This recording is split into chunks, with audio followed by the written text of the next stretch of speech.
Aesop was a Greek fabulist credited with a collection of stories known as Aesop's fables.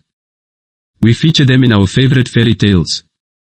Fables feature an important moral or life lesson that is usually wrapped up in a clever final pronouncement delivered with proverbial flair. There's a time for work and a time for play, slow and steady wins the race, familiarity breeds contempt, and a kindness is never wasted. Though Aesop's own story is a result of myth and legend, it is widely believed that he was a slave from Phrygia, around 600 BC. Aesop lived at the court of King Croesus, after having served many masters as a slave. He shared his wisdom and clever wit by telling numerous tales, while serving on several missions at the pleasure of the king. There are over 150 of Aesop's fables here for you to enjoy. This catalogue of fables is also accessible from the children's library. Many of Aesop's fables illustrate the meaning of popular idioms, figurative language and phrases that can be confusing to children and English language learners.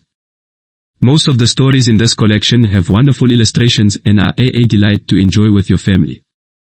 We hope you take the time to share Aesop's fables with your children and grandchildren or favorite nieces and nephews. Several Aesop stories are featured in pre-K read aloud stories and children's stories. If your child is too young to read, let them choose a fable by selecting one of the images below. See if they can guess what the story might be about just by looking at the picture, then read it together. Grown-ups might also like the fable parody poems by Guy Wetmore Carroll, titled Fables for the Frivolous, and George Ade's Fables in Slang.